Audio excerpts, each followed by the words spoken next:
Saudská Arábia je 13. najväčšia krajina na svete podľa veľkosti, donedávna uzavretá pre okolitý svet. Dostanete sa tam krátkým 6-hodinovým priamym letom z Viedne. Časový posun je iba 2 hodiny v zimnom období. O odlišnostiach krajiny púšte a skál sa budeme teraz rozprávať s Norou Federovou z cestovnej kancelárie Satur. Príjemné dobré ráno. Dobré ráno.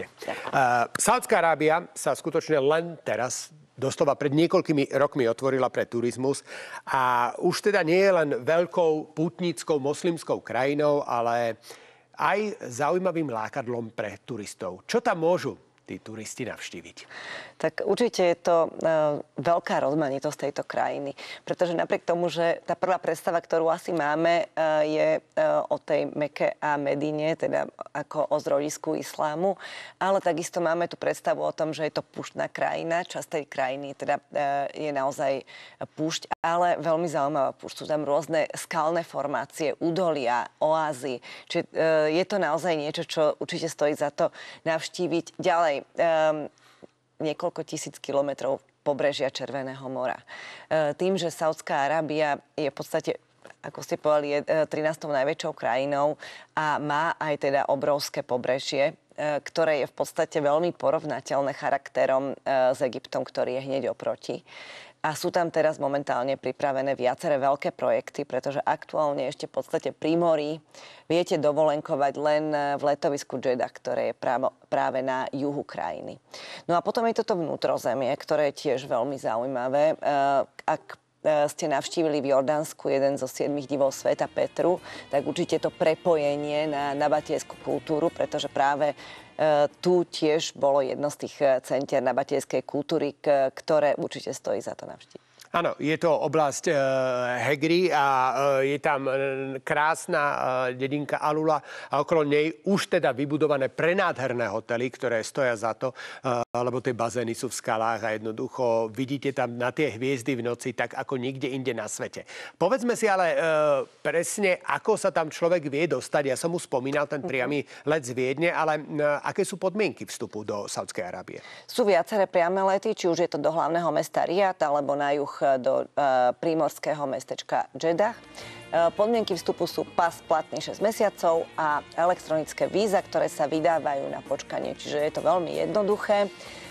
Všetci sa pred príchodom pýtajú, ako je to s alkoholom, pretože je to moslimská, veľmi striktná krajina, tak alkohol sa dovážať nemôže a ani nie je nikde v Saudskej Arábii podávaný. Inak tá kontrola prechádza veľmi jednoducho, veľmi rýchlo. Ste mimo veľmi dobre vybudované letiska, úplne moderné a takisto aj vybudované hotely, aj keď teda Saudská Arábia sa len postupne otvára tomu cestovnému. Už sme spomínali tie najdôležitejšie pútnické miesta pre moslimov a to sú Meka a Medina.